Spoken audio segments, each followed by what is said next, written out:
2008 সালের 17 ফেব্রুয়ারি 24 বছর বয়সী মেরিলিন বেরজারন তার পরিবারের বাড়ি থেকে একটু হেঁটে আসি বলে বের হয়েছিলেন এবং আর কখনো ফিরে আসেননি। 17 বছরের বেশি সময় পেরিয়ে গেছে, কিন্তু এই রহস্যময় অন্তর্ধানের কোনো সমাধান এখনও মেলেনি। মেরিলিনের গল্পটি কানাডার ইতিহাসের সবচেয়ে বিস্ময়কর এবং ভুতুড়ে নিখোঁজ ব্যক্তির ঘটনাগুলির একটি। মেরিলিন বেরজারন 1983 সালের 21শে ডিসেম্বর জন্মগ্রহণ করেন। তিনি 5 ফুট 7 ইঞ্চি লম্বা ছিলেন, ওজন ছিল 115 পাউন্ড, বাদামি চুল এবং সবুজ চোখ। তার ডান হাতের ঠিক নিচে কলার বোনের কাছে পেগাসাসের একটি স্বতন্ত্র ট্যাটু ছিল। মেরিলিন 3 বছর ধরে মন্ট্রিলে একা বাস করছিলেন, হোচেলাগা মেইসনিউভ এলাকার হোচেলাগা স্ট্রিটের একটি অ্যাপার্টমেন্টে। 2007 সালের শেষের দিকে মেরিলিনের আচরণে আমূল পরিবর্তন ঘটে। তার বন্ধু জোনাথন গথিয়ের, যিনি তার সাথে কলেজে পড়তেন এবং 2007 সালে তার সাথে আবার যোগাযোগ স্থাপন করেছিলেন, জানান যে 10 ডিসেম্বর তিনি যখন মেরিলিনের অ্যাপার্টমেন্টে গিয়েছিলেন একসাথে একটি পার্টিতে যাওয়ার জন্য, তখন তিনি একটি সম্পূর্ণ ভিন্ন মেরিলিনকে দেখতে পান। জোনাথনের বর্ণনা অনুযায়ী, যে মেরিলিনকে তিনি আগে প্রাণবন্ত এবং উৎফুল্ল হিসেবে জানতেন, তাকে সেদিন বিষণ্ণ অবস্থায় দেখতে পান। তিনি অন্ধকারে বসে সঙ্গীত শুনছিলেন। পার্টিতে গিয়ে তার মুড কিছুটা ভালো হলেও একজন পুরনো বন্ধুর সাথে কথা বলার পর তিনি হঠাৎ উদ্বিগ্ন হয়ে পড়েন এবং বাড়ি ফিরতে চান। বাড়ি ফিরে মেরিলিন ক্রমাগত কাঁদতে থাকেন। জোনাথন তাকে শান্ত করার চেষ্টা করে জিজ্ঞেস করেন যে তিনি কোনো ধর্ষণের শিকার হয়েছে কিনা বা কোনো হত্যাকাণ্ড দেখেছেন কিনা। মেরিলিন দুটি প্রশ্নেরই জোরালো অস্বীকার করেন, বরং মেরিলিন জোনাথনকে বলেন যে তার সাথে এর চেয়েও খারাপ কিছু ঘটেছে। জোনাথন বারবার জিজ্ঞেস করলেও মেরিলিন কিছুই বলতে রাজি হননি। তুমি কল্পনাও করতে পারবে না আমার সাথে কি ঘটেছে জো, তিনি বলেছিলেন। জোনাথন পরে জানান, আমি 3-4 ঘন্টা ধরে তাকে বলানোর চেষ্টা করেছি যে কি হয়েছে। আমার মনে হচ্ছিল তিনি আমাকে বিপদে ফেলতে চাননি। 2008 সালের ফেব্রুয়ারির শুরুতে মেরিলিন তার পরিবারকে জানান যে তিনি আর মন্ট্রিলে নিরাপদ বোধ করছেন না এবং কুইবেক সিটিতে ফিরে আসতে চান। তিনি তার মায়ের কাছে প্রতিশ্রুতি দেন যে ফিরে এসে তিনি সব কিছু বলবেন কেন তাকে মন্ট্রিল ছেড়ে আসতে হচ্ছে। 10 ফেব্রুয়ারি মেরিলিন হঠাৎ করে তার হোচেলেগা স্ট্রিটের অ্যাপার্টমেন্ট ছেড়ে বাবা মায়ের বাড়িতে ফিরে আসেন। পরের 6 দিনে তিনি আরও 2 বার মন্ট্রিলে গিয়ে তার বাকি জিনিসপত্র নিয়ে আসেন এবং সম্পূর্ণভাবে বাবা মায়ের সাথে থাকতে শুরু করেন। এই পুরো সপ্তাহে তার পরিবার লক্ষ্য করে যে মেরিলিন গভীরভাবে বিচলিত। তিনি তার বোন নাথালিকে ফোনে জিজ্ঞেস করেছিলেন এই সুড়ঙ্গের শেষে কি আলো আছে। তিনি বলেছিলেন যে তিনি আর মন্ট্রিলে ফিরতে চান না, কিন্তু কেন সেটা বলতে রাজি হননি। তার মা আন্দ্রে বেচার্ড যখন তাকে জিজ্ঞেস করেন মন্ট্রিলে কি হয়েছে যে তাকে এত দ্রুত ফিরে আসতে হলো, মেরিলিন স্পষ্ট করে অস্বীকার করেন যে তার সমস্যা মাদক, ঋণ বা কোনো সম্পর্কের সাথে জড়িত। যখন মা তাকে জিজ্ঞেস করেন যে তিনি কোনো আক্রমণের শিকার হয়েছেন কিনা, মেরিলিন কিছুই বলেননি এবং তার মুখে যন্ত্রণার ছাপ ফুটে ওঠে এবং তিনি কাঁদতে শুরু করেন। 17 ফেব্রুয়ারি 2008 সাল মন্ট্রিল থেকে সব জিনিসপত্র নিয়ে আসার পরের দিন সকালে মেরিলিন তার বাবা মাকে বলেন যে তিনি হাঁটতে বের হচ্ছেন। তিনি একটি লম্বা কালো ওভারকোট পরেছিলেন যাতে ধূসর নকল পশমের ট্রিম ছিল এবং সোয়েট বুট পরেছিলেন। তার ক্রেডিট কার্ড ছাড়া অন্য কোনো পরিচয়পত্র তিনি সাথে নেননি। সকাল 11টার কিছু পরে মেরিলিন লরেটভিলের কেস পপুলের একটি এটিএমে যান। তিনি $60 তুলতে চেষ্টা করেন, কিন্তু তা প্রত্যাখ্যিত হয়। পরে প্রকাশিত নিরাপত্তা ক্যামেরার ফুটেজে দেখা যায় যে তিনি বারবার তার পেছনে তাকাচ্ছেন। তার একটি কালো ব্যাকপ্যাক ছিল একটি কাঁধে ঝোলানো। অপরাধী সাংবাদিক ক্লদ পয়রিয়ের, যিনি তার পয়রিয়ের অ্যানকুয়েট সিরিজে এই মামলাটি নিয়ে একটি পর্ব নিবেদিত করেছিলেন, সেই একই এটিএম পরিদর্শন করেন এবং বিশ্বাস করেন যে মেরিলিন সম্ভবত বাইরের রাস্তায় পার্ক করা একটি গাড়ির দিকে তাকিয়েছিলেন, যা সেই কোণ থেকে সহজেই দেখা যেত। তার পরিবার বর্ণনা করে যে ভিডিওতে তাকে অসহায় দেখাচ্ছিল।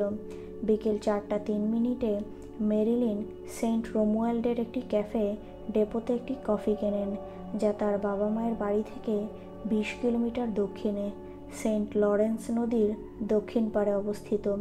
তিনি তার ক্রেডিট কার্ড দিয়ে পেমেন্ট করেন। দোকানের কর্মচারী, যিনি নিশ্চিত করেছেন যে বেরজেরন তার সেবা করা গ্রাহক ছিলেন, বলেছেন যে তাকে বিষণ্ণ মনে হয়েছে এবং দোকান ছেড়ে যেতে আগ্রহী মনে হয়েছে। এরপর থেকে আর কেউ তাকে দেখেননি। তার ক্রেডিট কার্ডও আর ব্যবহার হয়নি। সন্ধ্যায় মেরিলিন বাড়ি ফিরতে ব্যর্থ হলে তার পরিবার তাকে নিখোঁজ হিসেবে কুইবেক সিটি পুলিশে রিপোর্ট করে। পুলিশ দ্রুত তার ব্যাংকিং রেকর্ড ট্র্যাক করে এটিএম এবং কফি শপে তার অবস্থান চিহ্নিত করতে পারে। প্রাথমিকভাবে পুলিশ মেরিলিনের বাবা মাকে এটিএম নিরাপত্তা ভিডিও দেখতে দেয়নি। তারা এটিকে খুবই বিপর্যস্তকর বলে মনে করেছিলেন। যখন তারা শেষ পর্যন্ত দেখেন, মা আন্দ্রে স্বীকার করেন যে তার মেয়েকে অসহায় দেখাচ্ছিল। কুইবেক সিটি পুলিশ মেরিলিনের মৃত্যুর কারণ হিসেবে আত্মহত্যার তত্ত্ব দিয়েছে। তারা বিশ্বাস করে যে তিনি সম্ভবত সেন্ট লরেন্স নদীতে ঝাঁপ দিয়েছেন, কিন্তু পরিবার এই তত্ত্বে কখনো বিশ্বাস করেনি। পরিবারের আইনজীবী মার্ক বেলেমার বলেন, আমরা মনে করি সম্ভবত একটি অপরাধ ঘটেছে, অপহরণ বা হত্যা। তিনি আরও বলেন, আমি ব্যক্তিগতভাবে বিশ্বাস করি না যে আপনি প্রায় 20 মাইল হাঁটেন এবং কফি খেতে যান, তারপর আত্মহত্যা করেন। পরিবার একাধিকবার প্রাদেশিক পাবলিক সিকিউরিটি মন্ত্রণালয়ের কাছে আনুষ্ঠানিক অনুরোধ করেছেন যেন মামলাটি শুরুতে 2 কুইবেক বা মন্ট্রিলে পুলিশের এখতিয়ারে স্থানান্তর করা হয়। তাদের বিশ্বাস যে কুইবেক সিটি পুলিশের তুলনায় এই 2 বাহিনী বেশি অগ্রগতি করতে পারবে, কিন্তু তাদের সব অনুরোধ প্রত্যাখ্যান করা হয়েছে। 2009 সালের ডিসেম্বরে হক্সবেরি, অন্টারিওর একজন বাসিন্দা গাই সালিকো দাবি করেন যে একটি ঠান্ডা ও বৃষ্টির রাতে রাত 2টায় একজন তরুণী তার দরজায় কড়া নাড়েন। মহিলাটি শুধুমাত্র একটি হালকা জ্যাকেট, সাদা টি শার্ট, জিন্স এবং হাই হিল জুতা পরেছিলেন, যা আবহাওয়ার জন্য অপর্যাপ্ত সুরক্ষা ছিল। কাঁদতে কাঁদতে মহিলাটি তাদের ফোন ব্যবহার করতে চেয়েছিলেন। দম্পতি তাকে শুকানোর জন্য একটি তোয়ালে দেয় এবং তিনি শান্ত হয়ে ওঠেন। তিনি একটি কল করেন, কিন্তু কোনো উত্তর পাননি। তারপর তিনি কাছাকাছি একটি রাস্তার দিক নির্দেশনা চান। লোকটি তাকে সেখানে গাড়িতে নিয়ে যেতে প্রস্তাব দিলেও তিনি প্রত্যাখ্যান করেন এবং হেঁটে যাওয়ার কথা বলেন। 10-15 মিনিট পর তিনি চলে যান। 3 মাস পরে সালিকো ইন্টারনেট মেরিলিনের নিখোঁজ হওয়ার খবর দেখে তাকে চিনতে পারেন। মহিলাটি স্বর্ণকেশী ছিলেন, বাদামি নয়, কিন্তু মেরিলিনের পরিবার জানায় যে তিনি কখনো চুলের রং করতেন না। মেরিলিনের মা আন্দ্রে বেচাট বলেন, তিনি 99.9% নিশ্চিত যে সালিকোর দেখা মহিলাটি মেরিলিন ছিলেন। তিনি এই তরুণীর বর্ণনায় আমার মেয়েকে দেখেছেন। তিনি বলেন, মেরিলিনের বোন নাথালি সন্দেহ করেন যে তার বোন মানব পাচারের শিকার হয়ে থাকতে পারেন। তিনি এমনকি এফবিআইয়ের সাথেও যোগাযোগ করেছিলেন এবং মানব পাচার বিশেষজ্ঞদের সাথে 1 ঘন্টা কথা বলেছিলেন। একজন বাবা নাথালির সাথে যোগাযোগ করেছিলেন, যার মেয়ে অনুরূপ পরিস্থিতির মধ্যে দিয়ে গিয়েছিলেন। তার মেয়ে 2 বছর ধরে মন্ট্রিল, টরন্টো এবং হ্যালিফ্যাক্সে এক স্থান থেকে অন্য স্থানে নিয়ে যাওয়া হয়েছিল এবং পতিতাবৃত্তিতে বাধ্য করা হয়েছিল। যখন সে পালানোর চেষ্টা করেছিল, তাকে মারাত্মকভাবে মারধর করা হয়েছিল। পুলিশ কর্মকর্তারা নাথালিকে বলেছেন যে মন্ট্রিল থেকে টরন্টো পর্যন্ত একটি যৌনপথ বিদ্যমান, যেখানে মেয়েরা নাচ এবং পতিতাবৃত্তি করতে বাধ্য হয়। 2017 সালের ফেব্রুয়ারিতে পরিবার তাদের আইনজীবী মার্ক বেলেমারের সাথে একটি সংবাদ সম্মেলন জানায় যে মেরিলিনের অবস্থান সম্পর্কে তথ্যের জন্য পুরস্কার $30,000 বৃদ্ধি করা হয়েছে। বেলেমার একটি টিপলাইনও স্থাপন করেন যারা পুলিশের সাথে সরাসরি যোগাযোগ করতে না চান তাদের জন্য। নভেম্বরের দ্বিতীয় সংবাদ সম্মেলনে বেরজেরনরা ঘোষণা করেন যে টিপলাইন 43টি দর্শনের রিপোর্ট এনেছে। এ সময় জোনাথন গথিয়ের এগিয়ে এসে মন্ট্রিলে মেরিলিনের শেষ মাসগুলোর বিস্তারিত বর্ণনা দেন। 2022 সালের অক্টোবরে হক্সবেরিতে একটি সংবাদ সম্মেলনে বেলেমারগাই সালিকোর 2009 সালের দর্শনের বিবরণ প্রথমবারের মতো প্রকাশ্যে শেয়ার করেন। পরিবারের আইনজীবী জানান যে প্রায় 20টি বিশ্বাসযোগ্য টিপ মেরিলিনকে 2009 সালের আশেপাশে হক্সবেরি এলাকায় রাখেন। 2023 সালে রাশিয়ান কবি ও লেখক দিমিত্রি বাইকভ বেরজরনের উদ্দেশ্যে একটি দীর্ঘ কবিতা উৎসর্গ করেছেন।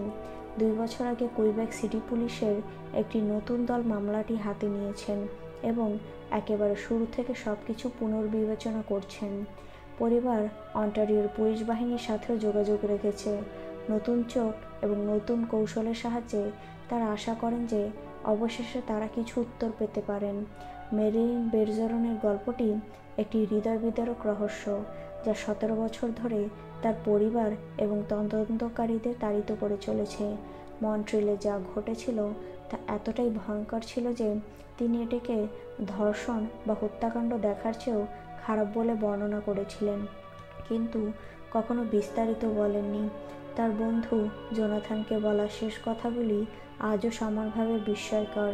তুমি কল্পনাও করতে পারবে না আমার সাথে কী ঘটেছে। এই কথাগুলি এবং তার আতঙ্কিত চাহনি এটিএম ক্যামেরায় ধরা পড়া তার গল্পকে কানাডার সবচেয়ে অমীমাংসিত রহস্যের একটি তুলে ধরেছে। মেরিলিনের পরিবার আজও বিশ্বাস করে যে তিনি জীবিত থাকতে পারেন এবং অন্টারিওর কোথাও বাস করছেন। তার মা আন্দ্রে বেচার্ড বলেন, যদি তার নতুন জীবন থাকে এবং তিনি একা থাকতে চান, আমরা সেটা সম্মান করব। কিন্তু তিনি আরও বলেন, আমরা হয়তো তাকে হারিয়েছি, কিন্তু যদি আমরা তাকে হারিয়েই থাকি, আমাদের এই দুঃস্বপ্নের অবসান ঘটাতে হবে। আজও মেরিলিন বেরজরনের অন্তর্ধান একটি খোলা ক্ষত হয়ে রয়েছে, একটি রহস্য যা দেখায় যে কিছু ভয় আছে যা মৃত্যুর চেয়েও ভয়ঙ্কর, যার নাম দেওয়া যায় না, শুধু অনুভব করা যায়।